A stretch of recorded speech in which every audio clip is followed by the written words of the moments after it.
사람이 살아가면서 성장하고 노화하는 것은 자연스러운 현상입니다. 하지만 나이 드는 것과 병 드는 것은 다른 문제인데요. 오래 앉아가지고 작업을 장시간 하고 나면은 이 허리에 이 감각이 없어요.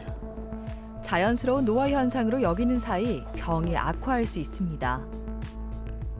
수술하고 또 1년 지나 또 수술하고 하니까 정말 저로서는 참 어려운 결정을 많이 했습니다. 쑤시고 저리는 통증은 삶의 질을 떨어뜨립니다. 이렇게 조금만 이렇게 들고 뭐를 하면은 이게 너무 많이 아파요, 이게. 그리고 밤에 잘 때 너무 아파서 잠을 못 잘 정도로 그러거든요. 허리를 굽게 하고 팔을 들어 올리지 못하게 하는 다양한 근골격계 질환. 진짜 원인을 찾아 치료해야 행복한 노년을 보낼 수 있는데요. 우리가 척추에 생기는 질병은 한 군데만 생기는 것이 아니라 여러 구조물들이 복합적으로 이루어져 있고, 그다음에 어떤 구조물들이 어디에 위치하느냐에 따라서 접근하는 방법이 상당히 다를 수가 있기 때문에 우리가 하나의 방법으로 어떠한 척추 질환에 대해서 무조건적인 효과를 얻기는 어렵습니다. 그렇기 때문에 다양한 척추 형태, 그리고 사람들마다 그런 해부학적인 구조가 조금씩 차이가 있기 때문에 각자 환자한테 생긴 질병에 가장 잘 맞추어진 치료를 하기 위해서는 여러 가지 치료법이 필요하다고 할 수 있겠습니다. 병의 진단부터 건강한 삶으로 회복하기까지 슬기롭게 병에 대처하기 위해서 우리는 어떻게 해야 할까요? 세월 앞에서 흔들리는 몸을 바로잡을 때입니다. 병에 대한 폭넓은 이해로 환자에게 최적의 치료법을 제시하는 신경외과 전문의 윤상호 원장. 수술과 비수술 사이 헷갈리는 어깨 질환, 풍부한 경험으로 치료하는 정형외과 전문의 임극필 원장.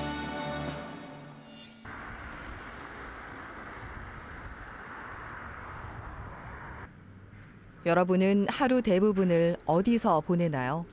현대인들은 장시간 앉아있는 경우가 많은데요. 이런 습관은 허리에 부담을 줘 다양한 척추 질병을 유발하기도 합니다. 10년 전부터 허리가 쑤시고 아팠다는 박예긴 씨. 시간이 지나면서 통증의 범위도 점차 커졌습니다. 이 종아리 부분하고 밑에하고 이 다리가 조금씩 시큰거리거든요. 이 돌아다니면서 이쪽으로 왔다가 다시 또 이쪽으로 와가지고 시큰거리고 결국은 나중에는 또 허리 쪽에 와가지고 힘이 빠지고 걷는 거리는 좀 많이 못 걸었습니다. 가다가 쉬어야 되고 힘이 드니까 허리가 이제 아프면서 힘이 없으니까 다리에 힘이 없으니까 가다가 쉬고 무한 반복이었습니다. 힘이 빠지면서 내 다리가 내 몸의 일부가 아닌 것처럼 느껴졌습니다. 왼쪽 다리를 주무를 때는 문제가 없는데 오른쪽 다리를 주무르면 감각이 제대로 느껴지지 않았죠. 제가 느낀 건데 한 10년 된 것 같아요. 이게 10년 됐는데 이게 주기적으로 계속 오는 게 아니고요. 이절만 하면 한 번씩 오고 이 가급적이면 허리에는 손을 안 대는 게 좋거든요. 가급적이면 나설 수 있으면 최대한 버티고 나서려고 노력을 했는데 이게 이제 어느 시점에 도달하니까 몸이 안 따라주니까 어려운 결단을 해가지고 수술을 하게 됐습니다. 결국 수술을 시행하고 2주가 지났습니다. 치료 경과는 어떨까요? 나날이 힘이 실리는 것 같아요. 힘 빠진 느낌 없으시죠? 네, 전혀 없습니다. 수술 부위를 확인합니다. 그런데 등이 아닌 배에 상처가 있는데요. 척추 수술을 했는데 왜 배에 상처가 있는 걸까요? 일반적으로 등을 절개하는 수술과 다른 수술법을 선택했기 때문입니다. 이제 기본적으로 저희들이 이제 융합술이라는 수술을 하신 분인데요. 이제 기본적으로 나사를 박는, 그래서 뼈를 서로 고정시켜주는 수술을 하는 건데, 이제 뒤쪽으로 들어가게 되면 절개 창도 커지게 되고, 절개 창이 커지면 손상되는 근육이 많아지기 때문에 그런 걸 최소화시켜서 허리 근육을 좀 저희들이 세이브하기 위해서 배 쪽으로 들어가게 되면 크게 다치는 근육들이 거의 없습니다. 그다음에 복막 장기라든지 이런 것만 잘 피해서 들어가면 다른 손상들 없이 척추로 쉽게 접근할 수가 있어서 일부러 앞으로 접근을 해가지고 저희들이 안쪽에서 이제 디스크 제거하는 거를 앞쪽으로 진행한 케이스라고 보시면 될 것 같습니다. 위 척추뼈가 아래보다 배 쪽으로 밀리며 척추뼈가 서로 어긋나는 척추전방 전이증이었습니다. 아무래도 근력 저하가 진행이 되고 있는 상태다 보니까 이제 통증도 통증이지만 걷는 게 불안해서 자꾸 휘청이게 되고 넘어지게 되고 이런 상황들 때문에 걷는 게 많이 불안해서 조금 급하게 수술해야 됐던 상황이었습니다. 마비가 진행되고 있어 수술이 시급했습니다. 그렇다면 수술은 어떻게 진행될까요? 정확한 수술명은 전방 경유 척추체 간골 융합술로 일명 알립이라고 불리는 수술법인데요.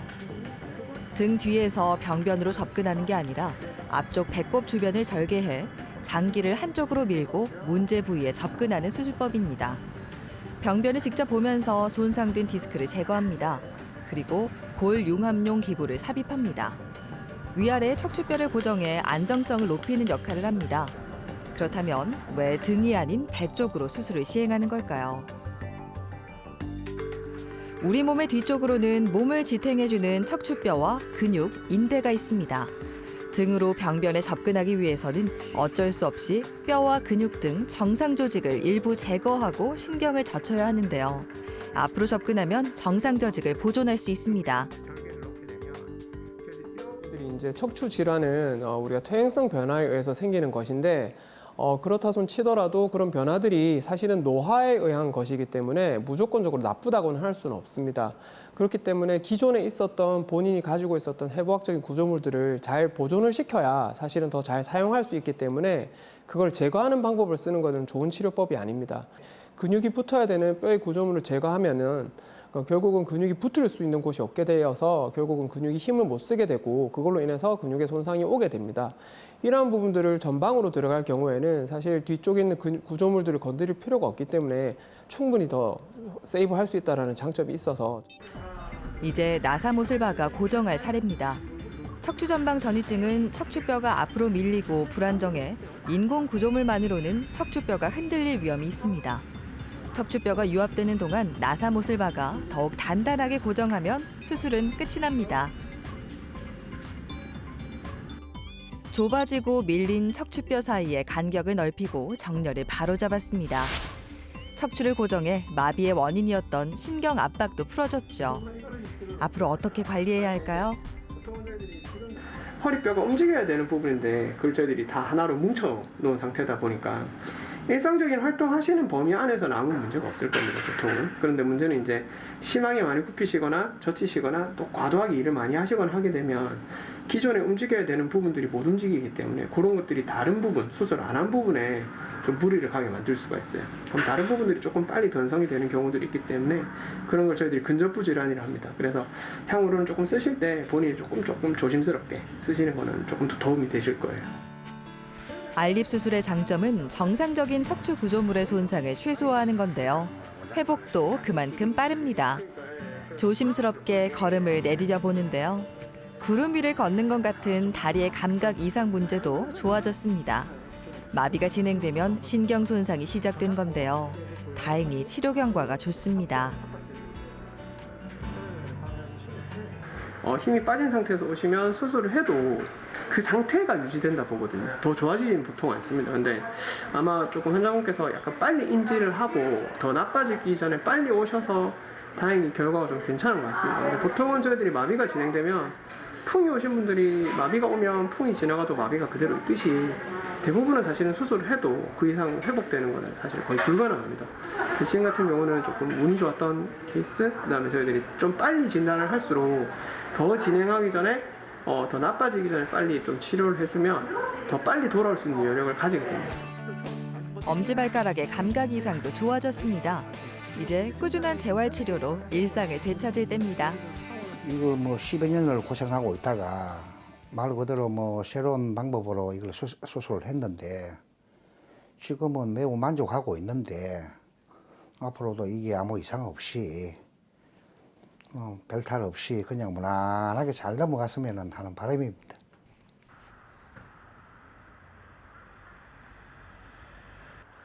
꽃과 함께 봄이 찾아왔습니다. 사랑하는 사람과 함께 산책하기에 좋은 계절인데요.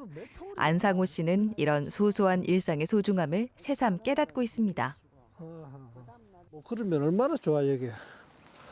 한 시간 정도는 만보 넘게 걷죠. 한 만 보 정도는 뭐 걷지.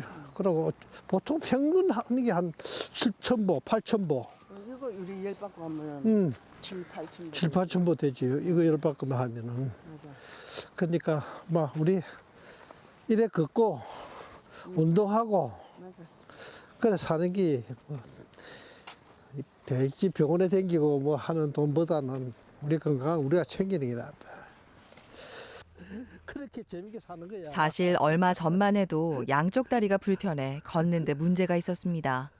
마트에 가가지고 밀고 가면은 나는 한 10m, 20m 가고 나면은 허벅지 옆에, 그 무릎 옆에, 그다음에 종아리 부분 이쪽으로 통증이 오기 시작합니다. 그래서 뭐 걷지를 못하고 어디 앉아 있다가 시장 다 보고 오면은 그때 같이 와가지고 차 타고 오고 그래서 그런 고통을 느끼다 보니까 정말 그래요. 내가 왜 이런 고통을 당해야 되는가 싶어가지고 그래서 이 운동을 하는 사람만 쳐다보면은 나도 언제 저렇게 운동을 할 수 있을까 하는 그런 생각을 참 많이 했어요. 처음 다리가 아파서 병원에 갔을 때 척추관절에서 물혹인 낭종이 발견됐습니다. 낭종 제거술은 받았지만 통증은 다시 재발했는데요. 그 후 다양한 치료를 받았지만 양쪽 다리가 저리는 증상은 점점 더 심해졌습니다. 다리 감각도 부자연스러웠죠.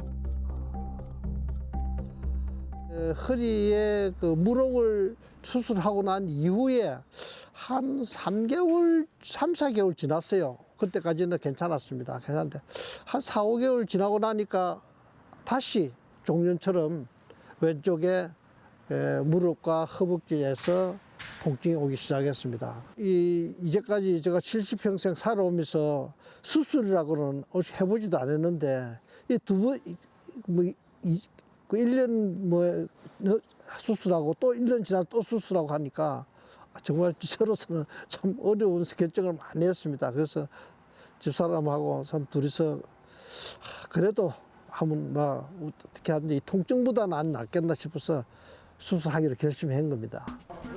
1년 사이에 2번의 수술을 겪으면서 두려움과 걱정이 컸는데요. 76세라는 나이도 수술을 망설이게 했죠. 과연 어떤 문제가 있었던 걸까요? 원래 관절이 약하시다 보니까 그 이후에 그 관절 변성이 진행을 하면서 이제 문제가 됐던 거는 다른 병원에 오셨을 때 찍은 사진상에서 관절 변성 때문에 이제 신경이 나오는 신경공이 좁아지는 현상들이 계속 이제 가운데 협착 있었던 부위는 괜찮아지셨는데 신경이 나가는 부분에서 자꾸 막히는 현상들이 생겨가지고 그것 때문에 우리가 불안정증이 생겨서 관절에 있는 여러 주변 부분들이 신경이 나가는 부분을 압박하게 되면 우리가 이제 신경관 협착증, 우리가 척추관이라고 부르는 큰 신경, 가운데 있는 신경의 협착증이 아니라 신경이 나가는 신경공이라고 불리는 부분의 협착이 진행을 하게 된 겁니다. 등 뒤로 지나는 큰 신경줄기에서 다리로 뻗어가는 신경공이라는 곳이 좁아진 신경공 협착증이었습니다.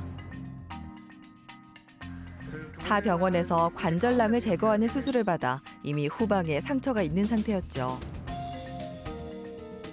물론 저희들이 굳이 수술을 하겠다고 치면 그 이전에 절개를 들어갔던 방향으로 들어갈 수는 있습니다. 불가능한 건 아니고 그다음에 수술에 익숙하신 분들이라면 그 정도 수술의 난이도는 사실은 걱정할 정도의 난이도는 아닙니다.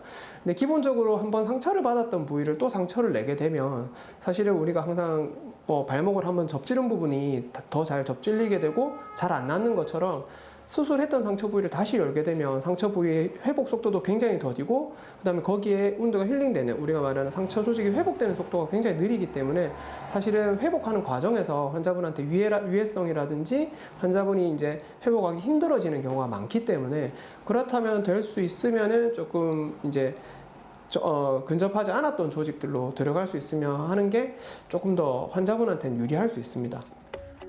고령이고 재수술이다 보니 최대한 주변 조직의 손상을 덜 주는 방법인 알립 수술을 시행했습니다. 사실은 서울까지 가려고 그랬습니다. 그래서 원장님이 한번 해보자.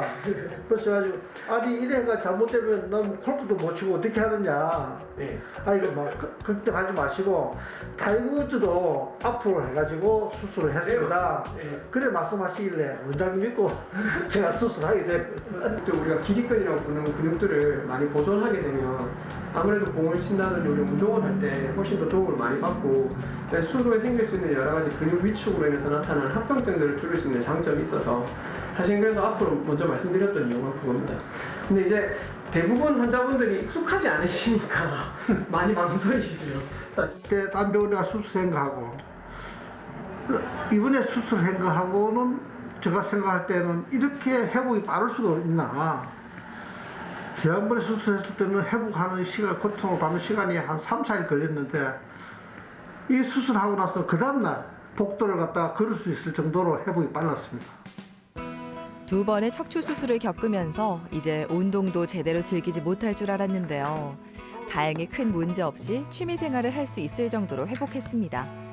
골프와 수영 등 다양한 운동을 하면서 더 활기찬 노년을 아내와 함께 보내고 싶습니다. 지금 생활에는 뭐 옛날에 통증이 있었던 시절, 그 다음에 수술했던 시절, 뭐 기억이 잘 안 날 정도로 그만큼 편하게 지금 생활하고 있으니까 뭐 언제 수술을 했는지 거기를 기억이 잘 안 날 정도입니다. 저 사람하고 뭐 앞으로는 이래 같으면은 뭐 남은 뭐 여생을 갖다가 아주 둘이서 즐겁게 참 건강하게 그렇게 생활하고 싶습니다. 80세, 90세에도 허리를 곧게 펴고 걷는 게 정상입니다. 나이가 들었기 때문이라고 생각하고 통증을 방치하면 삶은 위축될 수밖에 없는데요. 제대로 움직이지 못하면 사회생활에도 문제가 생기고 근육 감소로 인해 삶의 질 저하는 물론 사망 위험까지 높아집니다. 걷지 못하게 하는 병의 진짜 원인을 찾아서 치료하면 노년의 삶도 충분히 행복할 수 있습니다. 질환을 치료해 삶의 질을 높이는 것을 포기하지 말아야 합니다.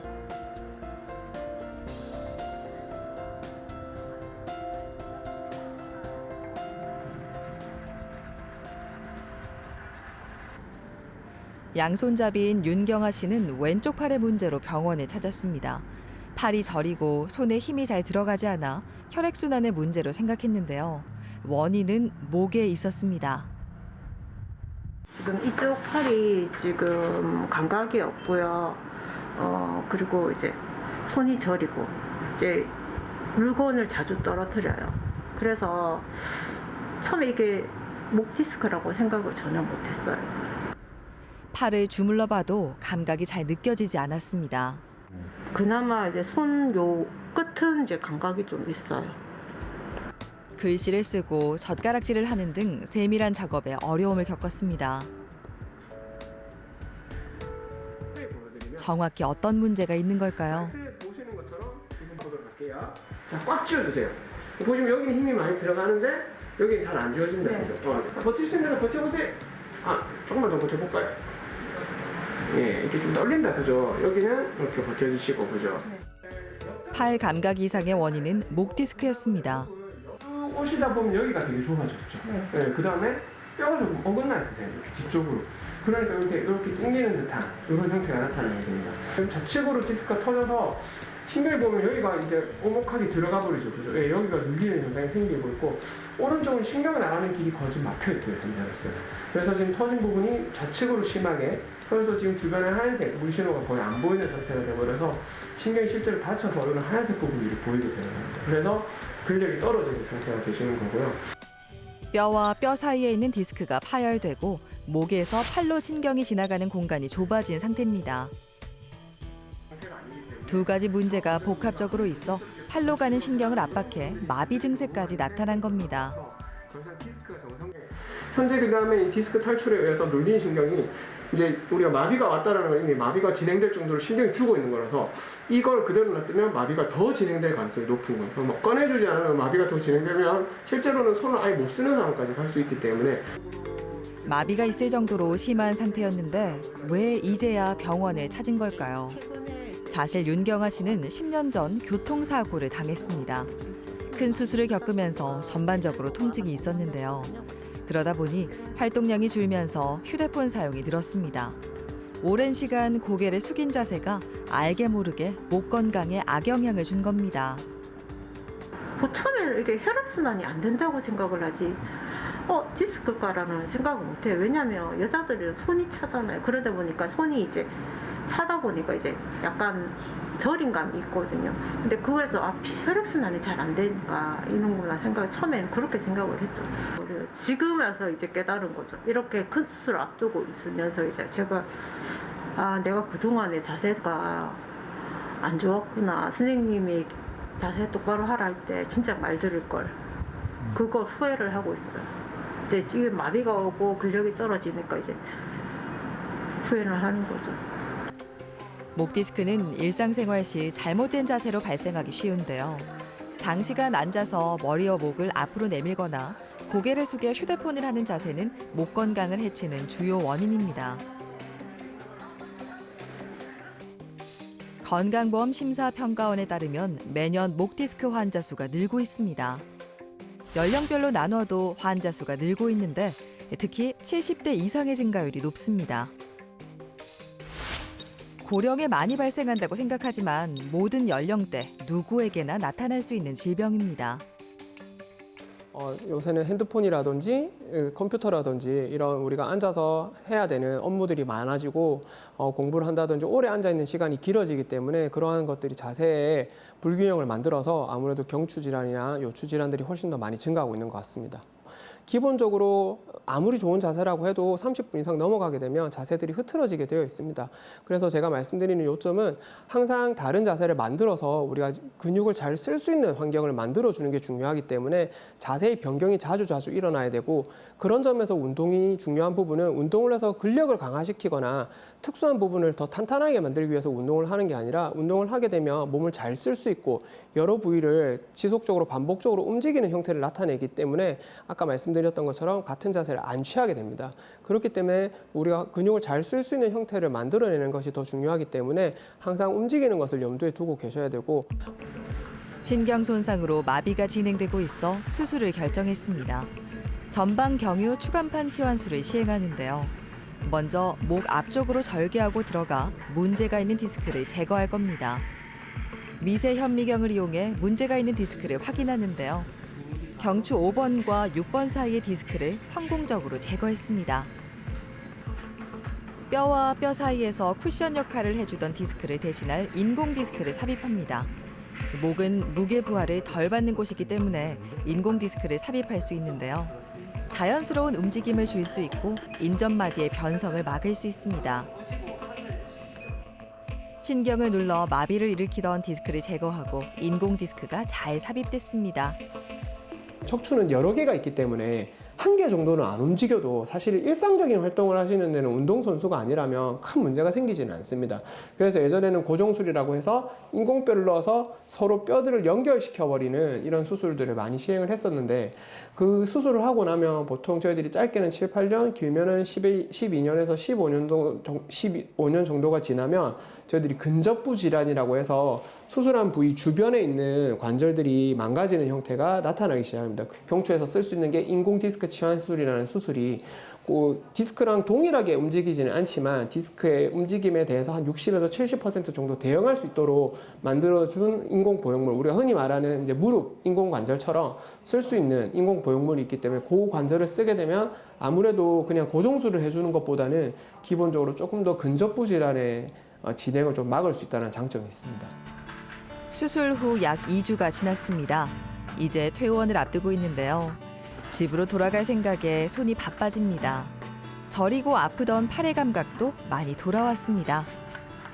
수술하기 전보다는 훨씬 좋아졌죠. 이게 힘이, 그때는 이제 글도 못 쓰고 이제 잡지를 못했는데 이제는 잡을 수가 있어. 근데 시간은 좀 짧긴 한데 힘도 좀 들어가고요. 그리고 감각이 이제 아직까지는 완전히 돌아온 건 아니거든요. 근데 감각은 수술 전에는 꼬집어도 그 감각이 없었거든요. 이제 감각이 조금씩은 살아나는 것 같아요. 내 몸 같지 않던 팔의 감각도 많이 돌아왔는데요. 수술 경과는 어떨까요? 아유, 좀 어떠세요? 많이 좋아진 것 같아요. 팔 쪽은? 이쪽은 감각이 이제 조금씩은 살아나고 힘이 이제 조금씩, 옛날에는 선생님 이게 완전히 안 됐잖아요. 네. 지금은 힘도 조금씩 살아나고. 잘 들려요, 이제. 네. 좀 더. 힘 좋아지고 있어요. 네. 물건을 들으면 옛날에 떨어뜨렸는데 지금은 이제 잡을 수 있는 그 정도. 지금 힘 많이 돌아오는데 그래서 지금 정도의 증상만 유지가 잘 되면, 물론 시간은 오래 걸립니다. 보통 저희들이 6개월에서 1년 정도 보는데 감각적인 부분은 그 정도 기간 안에는 상당히 회복이 돼요. 근데 우리가 예전에 환자분이 안 아팠을 때 이런 증상이 아예 없었을 때 옛날에 생각하면 그때로는 못 돌아가요. 그때로는 못 돌아가지만 지금보다는 확연하게 많이 줄어들어서 일상적인 활동을 하는 데는 거의 무리가 없는 정도까지 감각은 돌아올 건데 신경은 한번 손상되면 다시 회복되는 게 쉽지 않습니다. 하지만 약을 복용하면서 꾸준히 재활 치료를 한다면 긴 시간을 두고 서서히 회복될 수 있을 겁니다.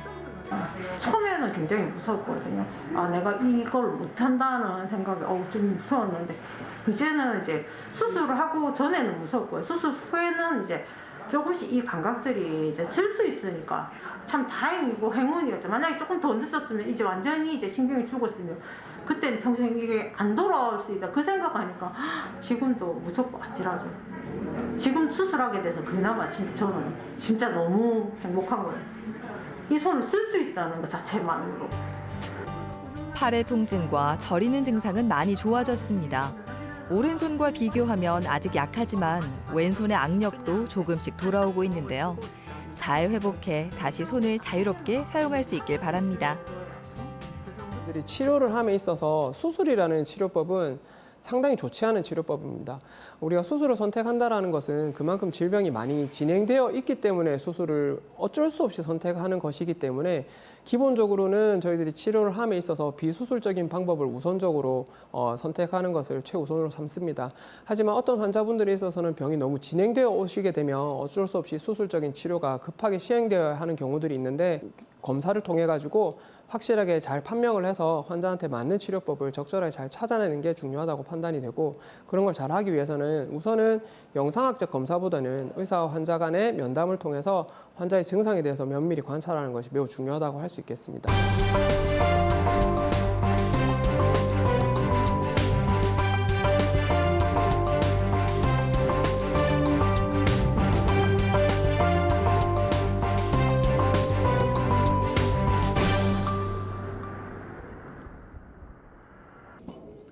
누구보다 빠르게 나와 부지런히 하루를 여는 김기훈 씨. 특수 목재를 자르고 조립하는 일을 하고 있는데요. 40년이 넘는 세월 동안 꾸준히 일하며 회사는 커졌지만 몸에는 다양한 이상 증상이 생겼습니다. 특히 허리를 굽히고 쪼그려 앉는 등 한 자세로 오랜 시간 일하는 경우가 많았기 때문이죠. 특히 오래 앉아가지고 작업을 장시간 하고 나면은 이 허리에 이 감각이 없어요. 이렇게 하면은. 그러면 이렇게 꼬집어도 아픈 줄을 몰라. 항상 바쁘게 살아왔는데 최근에는 통증이 심해져 일을 제대로 못했습니다. 팔이 저리고 심한 통증이 있는데 특히 오른쪽 팔이 제대로 움직이지 않습니다. 30m 정도 걸어가면은 한 번씩 쉬었다 가야 돼. 그 정도 있어요. 더 답답한 건 병의 정확한 원인을 모르는 것이었는데요. 윤상호 원장을 만나고 증상이 좋아졌습니다. 등들이하고 이런 데는 좀 좋아졌어요. 며칠 전부터 조금씩 좋아지더만. 조금 더 효과가 있으신가 보네요. 그죠? 예. 보통 짧게는 3, 4개월, 길면 6개월 이상 되는 기간 동안에 이제 시술 후에 약물을 꾸준하게 쓰면서 환자가 좋아지는 경향성을 파악하는 게 제일 중요하기 때문에 현재 정도라면 속도는 조금 저희가 원했던 것보다 느린 편이긴 하지만 지금 정도 반응이시면 크게 나쁘진 않은 상태세요. 다양한 원인이 복합적으로 있었는데요. 검사 결과 척추 뒤 신경길이 좁아지는 척추관 협착증이 심한 상태였습니다. 환자분은 영상학적으로는 좀 상당히 협착이 심하신 편이지만 임상적으로 증상이 심하신 편이 아니기 때문에 이런 경우는 급하게 절대 수술하지 않습니다. 왜냐하면 수술이라는 거는 이제 우리가 치료를 할 때 보면 플러스도 엄청 크지만 마이너스가 엄청 큽니다. 그렇기 때문에 환자분 정도의 증상이면 제가 수술을 해도 플러스를 별로 못 느끼세요. 많이 나아졌다는 느낌이 없을 겁니다. 그렇기 때문에 플러스 마이너스가 상쇄가 돼서 환자분이 느끼는 지금 수술에 의한 효과는 제로에 가깝습니다. 이 경우 신경 성형술을 시행할 수 있는데요. 특수 카테터를 삽입해 병변에 약물을 투입하고 신경 유착을 풀어주는 겁니다. 목에도 디스크가 파열되고 신경이 지나가는 척추관이 좁아지는 협착증이 있었습니다. 그러니까 신경이 지나가는 가운데 길의 협착은 아니고 신경이 나가는 부분들 지금 보시게 되면 지금 사진은 이 목에서 가운데 부분 신경이 지나가는 구멍 가운데를 보여드린 거고 지금 막혀있는 부분은 신경이 나오는 이 부분 있죠. 여기에서 관절들의 뼈가 자라서 막혀있는 부분들입니다. 증상은 오래됐지만 주사 치료에 반응을 보였습니다. 그리고 근력이 떨어지거나 마비 등의 증상은 없어서 비수술적인 방법인 신경 성형술을 시행했는데요. 다행히 통증이 많이 감소하고 있습니다. 여기가 아프거나 그다음 어깨 이쪽이 아프신 거 이런 부분들이 아픈 거는 어깨보다는 목인 경우들이 조금 더 많아 보이고요. 지금 근데 그때 불편하다고 말씀하셨던 거는 팔을 뒤로 돌리면 이게 안 되시는 이게 안 돌아가시는 거거든요. 그래서 보통 경추에서는 이런 증상이 잘 안 나타납니다. 그럼 이제 돌리는 게 어렵다라는 거는 뭔가 근육이 움직여야 되는데 거기서 걸리는 형태가 있다라는 거라서 뭐 우리가 흔히 말하는 충돌 증후군이라든지 여타 어깨 질환들이 있을 때 그런 증상이 나타나는 경우가 흔하기 때문에 다양한 병이 복합적으로 있는데요. 목에도 비수술적인 방법인 신경 성형술을 시행할 수 있습니다. 의사가 신이 아니기 때문에 저희들이 내리는 결정이 무조건 옳다고 할 수는 없습니다. 최대한 환자분의 증상과 여러 가지 영상 자료를 통해서 객관적인 자료를 가지고 환자의 증상에 접근하는 진단을 내리려고 노력은 하지만 저희들이 이제 사실은 저도 척추를 하다 보면 사실 척추에만 더 몰입을 하게 되고 정형외과 원장님들은 또 어깨에만 몰입을 하게 되는 경향들이 있어서 사실은 진단이 그럴 때 저희들도 모르게 좀 어긋나는 경우들이 생길 수 있습니다. 그래서 그런 부분들을 볼 때는 항상 조금 여유를 가지고 환자랑 대화를 좀 많이 해서 좀 넓은 시야각으로 보는 게 환자분들한테 조금 더 도움이 될 수 있습니다. 어깨에도 이상이 있는 것 같아 협진을 시행했습니다. 자, 어깨 좀 어떠세요? 어깨가 상당히 많이 좋아졌어요. 좋아지셨죠? 우리 그때 오셨을 때만 해도 팔이 많이 안 올라가셨었잖아요. 아버님 같은 경우는 이제 목도 좀 안 좋으시고 그게 이제 저림감 증상도 있으셨고 힘도 좀 떨어지는 것도 있으셨었고 저 팔 한번 올려보실까요? 그때 오른쪽이 더 안 좋으셨는데 오 거의 다 올라가시네요 이제. 많이 하셨구나. 보면 지금도 아직은 다 올라가시죠. 하지만 이제 좀 접어지십니다. 그전에는 이제 이게 접어지지 않으셨기 때문에 이 팔이 안 잡아지셨죠. 요래 옷을 못 벗어. 맞습니다. 그래서 땡기면 억수가 아프고. 그렇죠. 근데 지금은 그 정도 아니시고 팔이 잘 안 움직이는 건 어깨 문제였는데요. 흔히 오십견이라고 하는 유착성 관절막염이었습니다. 왜 오십견이라고 부르냐면 사실 나이가 20대에도 아니면 70대, 80대도 다 생길 수 있습니다. 근데 통계학적으로 그래프를 그려보니까 50대에 이런 분들이 제일 많이 있구나 해서 저 오십견이라는 병명이 붙으신 거고 정확한 명칭은 이제 유착성 관절막염입니다. 이게 뭐냐면 우리가 이제 어깨를 싸는 관절이 있습니다. 모든 관절에는 관절막이라고 하는 구조물이 있는데 그 관절막이라는 것은 사실 우리가 볼 때 움직일 때마다 늘어나줘야 되는 가동성을 가지는 일종의 막입니다. 근데 그 막 자체가 조금 두꺼워진다고 보시면 돼요. 사실 얇으면 잘 늘어날 텐데 이 막 자체가 우리 관절을 안 쓰거나 굳게 놔두게 되면 그 막 자체가 두꺼워지겠죠. 그럼 두꺼워지게 되면 우리가 정말 필요한 가동 시에 할 때 잘 못 늘어나게 됩니다. 그것 때문에 생기는 병이 유착성 관절막염이라고 진단을 하게 되는 거고요. 증상이 지속돼 정밀 검사를 시행했는데 별다른 이상 없이 50견만 있는 상태였습니다. 주사와 물리치료를 시행하면서 운동법을 알려줬습니다. 이런 식으로 그 다음에 등에 붙이셔서 같이 올라가 주십시오. 자, 아직 보면 다 안 올라갑니다. 맞죠? 네. 근데 노력해 주시면 분명히 다 올라갈 수밖에 없기 때문에 이렇게 꾸준히 해주시면 됩니다. 그래도 어깨는 훨씬 수월하고 좋으시죠? 네, 많이 좋아졌어요. 오셨을 때만 해도 막 엄청 아파가지고 어머니랑 오셨을 때 고생하셨는데 그래도 지금은 처음에는 요까지도 요래도 힘들었거든요. 집에서 꾸준히 운동을 시행하니 어깨 가동 범위도 좋아졌는데요. 이 상태라면 수술 없이 치료를 끝낼 수도 있을 겁니다. 왜냐하면 이제 환자분들 따라서 말씀하시는 성향이 다르죠. 통증의 양상도 그냥 아프다고 있을 수도 있고, 뭐 칼로 찌를 수도 있으시고, 아니면 불타오른다고 표현하는 분도 계시고, 아니면 뭐 우려하다든지, 워낙 이제 다양한 표현들이 많으시기 때문에 그 표현의 양상을 잘 들어야 되고, 그 다음에 그 양상 자체가 그 생기는 시간이라든지, 그 다음에 정말 어깨가 불편하시다면 어깨의 움직임이라든지 모션에 따라서도 그 통증이 더 달라질 수 있으십니다. 이제 그런 걸 잘 듣고 나서 정확하게 환자분이 목에도 문제가 있구나, 아니면 어깨만의 문제구나, 이걸 잘 구분해서 이제 환자분들을 진료하는 게 필요할 것 같습니다. 다양한 병이 복합적으로 있어 여러 병원을 전전하다 겨우 치료의 첫 단추가 꿰어졌습니다. 그 직원들한테 될 수 있으면 힘들게 하지 말고 좀 수월하게 하게끔 하려고 노력을 하고 있습니다. 요즘에 이런 일을 하는데 젊은 사람이 없어. 전부 다 나이 많은 사람밖에 없으니까 참 문제입니다. 이제는 일할 때도 내 몸에 관심을 갖는 여유를 찾았습니다. 이제 목하고 허리를 하고 나니까 통증이 줄어드니까 그러니까 이제 시술을 하고 한 게 효과가 좀 있다고 지금 보고 있거든요. 앞으로 일하면서 조심 좀 하고 뭐 틈틈이 나는 대로 운동을 해가지고 근육을 좀 만들어서 진행이 덜 되게끔 그렇게 지금 하려고 노력을 하고 있습니다. 어깨도 무릎이나 허리처럼 나이가 들면 퇴행성 변화로 인해 서서히 문제가 발생합니다. 하지만 어깨에 만성적으로 통증이 있어도 참고 넘어가는 경우가 많은데요. 매년 어깨 질환 환자 수가 늘고 있습니다. 3대 어깨 질환도 매년 조금씩 증가하고 특히 오십견과 회전근개 파열에 문제가 많습니다. 혹시 이 정도면 내가 생활을 할 수 있을 것 같은데 이 정도면 괜찮은 것 같아. 좀 더 지켜보자. 그런 생각을 많이 가지십니다. 그렇기 때문에 어깨 관절의 질환들이 대부분 환자분들께서 초기보다는 조금 늦게 오시는 경우가 많이 있고 그렇다 보니까 어깨 통증으로 인해서 2차적으로 오십견이라든지 뭐 유착성 관절막염이라고 하는 그런 질환들이 병발해서 오시는 경우가 많이 있습니다.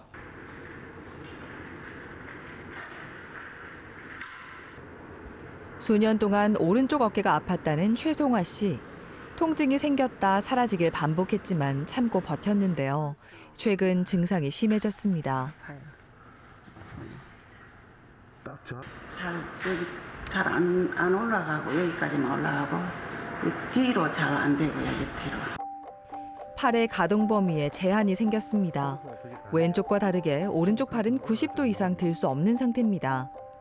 좀 넘어졌었는데 그때 이제 한의원 뭐 동네 병원 다니면서 치료를 했는데 그때 좀 괜찮아지고 또 아프면 또 가서 그렇게 하고 그런데 점점 더 아프고 또 일하다가 청소하다가 베란다 청소하다가 화분 들다가 삐끗 했거든요. 그때부터는 더 심하게 아파가지고 일이 바빠 제대로 된 진료 없이 아플 때만 치료받으면서 지냈는데요. 최송아 씨의 어깨에는 어떤 문제가 생긴 걸까요? 자, 이렇게 해서 쭉 올려보시면 아프지만 통증이 있으실 거예요. 근데 마지막에 갈수록 좀 아프시죠. 어머니 같은 경우는 사실 어깨 통증이 많이 심하셨잖아요. 그렇다 보니까 기간도 기셨고 그러면 우선 어깨 자체의 문제 때문에 우리가 보통 어깨가 아프시면 팔을 더 사용하십니까? 사용 안 하세요? 그렇죠. 아끼게 되십니다. 왜냐면 아프니까. 근데 그렇게 되시면 대부분 2차성으로 우리가 아까 말씀드렸던 오십견들이 동반되는 경우가 많으세요. 어깨를 움직이는 힘줄이 끊어진 회전근개 파열이었습니다. 근데 지금 어머니 같은 경우는 이 힘줄 자체가 조금 끊어지신 지가 많이 경과가 되셨어요. 원상적으로 하면 여기서 보이는 이 힘줄 자체가 여기까지 내려오셔야 돼요. 그래서 모형에서 보자면 이 파란색 자리가 이 자리, 힘줄이 부착되는 자리가 돼야 되는데 지금 어머니 같은 경우는 이 힘줄이 끊어져서 많이 끌려가 계세요. 근육과 뼈를 잇는 힘줄이 끊어져 위로 말려 올라간 상태입니다. 어깨 관절에는 4개의 힘줄, 회전근개가 둘러싸고 있습니다. 그런데 이 회전근개가 끊어지면서 말려 들어간 겁니다. 발목에 이상이 있어 수술을 받았는데요. 발목 통증은 어깨와 달리 참지 않고 바로 치료를 받았습니다. 발목은 딛고 다니잖아요. 그러니까 발목이 더 심한 줄 알았어요. 그랬더니 나는 이거는 그렇게까지 되는 걸 모르고 아파도 발목이 더 심해서 이제 했는데 한번 그 진단 한번 받아보려고 찍었더니 아마 형편없이 그렇게 돼서. 옷을 입을 때는 무조건 오른팔부터 입어야 합니다. 그래 이쪽은 먼저 끼고 하면은 괜찮은데 이쪽 먼저 끼면 이쪽이 잘 안 돼요. 머리를 빗을 때도 팔을 들어 올리는 게 아닌 머리를 숙여야 겨우 빗을 수 있는데요. 왜 불편함을 무작정 참았던 걸까요? 우울하고 막 왜 이러나 나만 이런 생각이 들고 그러다 보니까 또 이게 불편하니까 또 자주 사람도 만나러 또 잘 안 나가가지고 모든 게 불편하니까 이 때문에 그 얘기하면은 엄살이라 하고 다른 사람들은 내가 팔 아프다 이렇게 들렁들렁 하면 그래요 모르고. 어깨를 움직이는 4개의 힘줄 중 2개가 끊어진 상태인데요. 몸이 불편한 어깨에 익숙해진 사이 어깨 상태는 점차 악화하고 있었습니다. 예를 들어서 첫 번째 경우에는 힘줄을 아주 다시 못 붙이는 경우도 있을 수 있고요. 그다음에 그런 상태에서 추가적으로 이 어깨를 싸는 관절이 다치는 경우, 즉 우리가 말하는 관절염이 오시는 경우가 있습니다. 사실 관절염이 진행돼 버리면 환자분 상태에서는 다시 자기의 힘줄을 붙여도 크게 도움이 되지 않고 그 관절염으로 인한 통증 자체도 상쇄되지 않습니다. 그런 경우에라면 어쩔 수 없이 가장 마지막 수식인 우리 무릎이나 다른 관절도 쓰시는 인공관절 치환술을 할 수밖에 없기 때문에 우선 환자분 입장에서도 자기 관절을 최대한 오래 쓰시고 건강하게 쓰시는 게 제일 좋기 때문에 조기에 진단을 받고 치료받으시는 게 가장 좋은 방법이지 않나 그렇게 생각하고 있습니다. 파열된 회전근개를 다시 이어붙이는 회전근개 봉합술을 시행할 겁니다. 관절경을 이용해 문제가 있는 어깨병변으로 접근합니다. 여기 경계가 보이는데 이렇게 따라서 길게 지금 상당히 크게 U자 쉐입으로 파일이 큰 상태고 여기 이제 안으로 말려간 상태라 보여집니다. 그래서 우리가 MR에서 보는 것보다 조금 더 파일 상태가 크다고 봐야 되고 여기 말려 들어간 분들 보면 여기 보이시겠지만 이런 주변이 다 주변 조직하고 유착이 되어 있습니다. 그래서 그냥 당겨서는 이 조직들이 안 오기 때문에 우선은 이걸 붙이는 시술을 하기 전에 이런 부위라든지 전반적으로 다 붙어있는 유착된 부위를 다 박리를 시켜줘야 되고요. 예상보다 파열 범위가 큰 상태입니다. 먼저 어깨뼈 주변에 퇴행성 변화로 잘못 자란 뼈를 다듬어줍니다. 어깨뼈와 끊어진 힘줄을 연결해야 하는데 힘줄이 끊어진 지 오래돼 약해진 상태입니다. 힘줄과 연결된 근육도 오랜 시간 사용하지 않아 지방 조직으로 변성된 상태인데요. 이 상태에서 그냥 봉합하면 또다시 끊어질 위험이 있습니다. 이런 경우 인조인대를 사용할 수 있습니다. 어깨뼈에 나사를 박은 후 나사 달린 봉합실을 어깨 힘줄과 연결하는데요. 인조인대를 덧대서 조금 더 튼튼하게 봉합했습니다. 이 같은 경우에는 초기에 힘줄 상태도 약하신 상태고 그다음에 그 덧붙인 상태의 힘줄도 막상 우리가 생각하는 실제 튼튼했던 환자의 힘줄 상태보다는 튼튼하다고 볼 수 없기 때문에 수술 마치고 나서도 되빠른 재활 치료보다는 보통 보조기를 통해서 한 최소 6주 동안은 안정을 취한 다음에 이 어깨에 6주 동안의 안정을 취한 후에 서서히 아마 재활 치료를 해야 될 것 같습니다.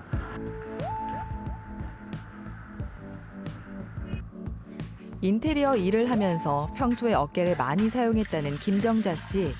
7년 전부터 어깨 통증이 있었는데요. 2달 전 수술을 받고 점차 회복하고 있습니다. 팔을 제대로 들지 못했던 과거와 달리 찬장에 있는 그릇을 꺼내는 것도 가능해졌습니다. 지금은 아직까지 완전히는 안 나섰기 때문에 조금 불편하죠. 그래도 올리고 내리고는 합니다. 왼손은 잘 올라가시요. 오른손. 오른손은 조금 아무래도 조금 편하지 않으시네요. 끝까지 올라가면 아직 여기가 통증이 약간 있어요. 오랜 통증의 원인은 팔을 들 때 어깨뼈끼리 부딪히는 어깨충돌 증후군이었는데요. 오랜 시간 방치하면서 회전근개까지 파열됐습니다. 이제 요거 정도 있잖아요. 이게 휴지 꺼내려면은 좀 높네요. 네, 높아요. 제가 이제 이래 갖고 하면은 근데 잘 안 오가지고 다른 거 제가 기구를 대고 이래 하는데 저번에 이 정도도 요 정도도 요 정도 꺼내려면 너무 힘들어갖고 탁 떨어졌어요. 심한 통증에 잠도 제대로 잘 수 없었는데요. 아픈 팔을 되도록 사용하지 않으면서 어깨가 굳는 50견까지 생겼습니다. 하나의 병이 2개, 3개로 늘어난 겁니다. 네, 이제 인테리어 일도 같이 하거든요. 나머지 이제 수리하러 가면은 막 같은 거 있잖아요. 다루 낀 것도 막 이제 자루에 해가지고 울면서 내리고 그냥 바게스로 내리고 그럽니다. 그래갖고 막 계단에도 내려올 때도 있고 그런 걸 많이 했어요. 근데 일이 바쁘다 보니까네 우리 아저씨 계속 하는 일이 계속 연결되다 보니까네 쉴 수가 없어요. 다른 사람과 같이 맞춰서 일을 해야 되니까네. 그래서 그래 늦어졌어요.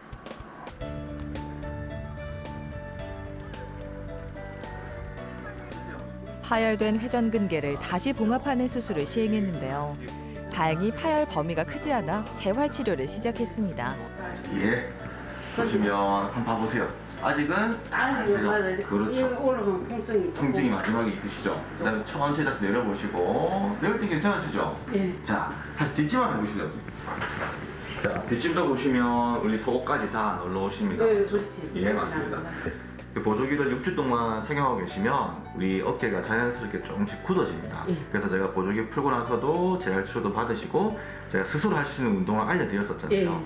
그걸 하시면서 이제 풀어나가셔야 돼요. 어깨 관절이 굳지 않고 근육의 위축을 막기 위해 꾸준한 재활 치료를 시행했는데요. 이제는 어깨의 가동 범위를 늘리기 위해 매일 운동을 실천해야 합니다. 마찬가지로 처음에 하시게 되면 근데 이제 그 각도가 좋아질수록 아마 통증은 좋아지시고 좀 편해지셨을 거고 요 각도만 마저 회복시켜 주시면 아마 훨씬 가볍게 통증도 없이 잘 쓰실 수 있으실 거예요. 원인이 됐던 충돌 증후군은 왜 생긴 걸까요? 실제 견봉뼈고요. 요 밑에 안개처럼 뿌옇게 생긴 게 가짜로 생긴 가짜 뼈라고 생각하시면 이해가 빠르실 거예요. 그래서 이게 추가적으로 생겼단 말은 그만큼 밑에 팔을 많이 쓰셨고 그 마찰에 의해서 이 정도 뼈가 생겼구나라고 저희가 유추해 볼 수 있었습니다. 어깨를 많이 사용하면서 어깨 충돌 증후군이 생겼는데요. 오랜 시간 뼈끼리 부딪히면서 회전근개까지 파열됐습니다. 다행히 오랜 시간이 지나지 않아 다시 봉합할 수 있었죠. 아무래도 이제 팔을 많이 쓰시는 직업군을 가진 분들이 일상생활을 하시는 분들보다는 그런 파열이나 손상의 위험이 큽니다. 예를 들어서 이제 직업군을 봐도 알 수 있는데 인테리어를 하게 되면 아무래도 높이 있는 물건을 들어 올린다든지 우리 머리 위에 있는 활동을 하기 위해서는 당연히 어깨를 든 상태에서 작업을 해야 될 겁니다. 특히 이제 어깨 같은 경우에 옆으로 들게 되는 상황이 이 회전근개, 즉 극상근에는 스트레스를 줄 수 있는 상황이 되고요. 대표적인 직업군이 인테리어 말고도요. 의외로 생각할 수 있는 이제 우리 말하는 미용하시는 분들이라든지 이 어깨를 우리 벌린 상태로 이런 일들을 하시는 분들, 예를 들어서 요 주방 일을 하신다든지 이런 분들도 어떻게 보면은 무거운 걸 들거나 그런 일들이 아니신데도 불구하고 간혹 어깨 통증 때문에 오신다든지 회전근개 파열 때문에 오신다든지 수술 후에는 팔을 올리는 게 어려운데요. 재활 운동은 근력을 단련시키고 활동 범위를 늘려주는 역할을 합니다. 막대기나 수건을 잡고 관절을 늘리고 회전시켜주는 것도 도움이 됩니다. 저는 최선을 다해서 살았다고 말씀드릴 수 있습니다. 제가 우리 아이씨 따라다닌 지 20년이 넘었거든요. 제가 최선을 다해서 또 일이 있으면 또 열심히 해야 되니까요. 또 성격 자체가 또 나가면 막 열심히 하는 성격이라요. 그래갖고 아픈 줄도 모르고 이랬죠. 이제 어깨 잘 치료하고 가족들하고 열심히 재밌게 살겠습니다. 몸의 기둥, 척추와 어깨가 병들고 무너지고 있습니다. 정확한 치료를 위해 가장 중요한 건 증상을 종합적으로 관찰해 병을 진단하는 겁니다. 그리고 무조건 비수술 또는 수술을 고집하는 게 아니라 너무 늦지 않을 때 환자에게 맞는 치료법을 시행하는 겁니다. 특히 이제 뭐 오십견도 그렇고 석회성 건염도 그렇고 그다음에 회전근개 파열도 그렇고 통증 때문에 이제 주로 매체에서도 발표되는 게 야간통이라고 주무실 때 통증을 많이 호소하시고 아무래도 주무실 때 통증 때문에 잘 못 주무시게 되면 본인의 삶의 질 자체가 떨어지게 됩니다. 그것 때문에도 하루 일과가 힘들게 되고 어렵게 되시는데 아무래도 치료를 잘 받게 되시면 그런 근원적인 통증이 해결될 수 있고 그것 때문에 환자분들 자체로도 만족도가 높아지시기 때문에 그런 치료가 중요하다고 볼 수 있을 것 같습니다.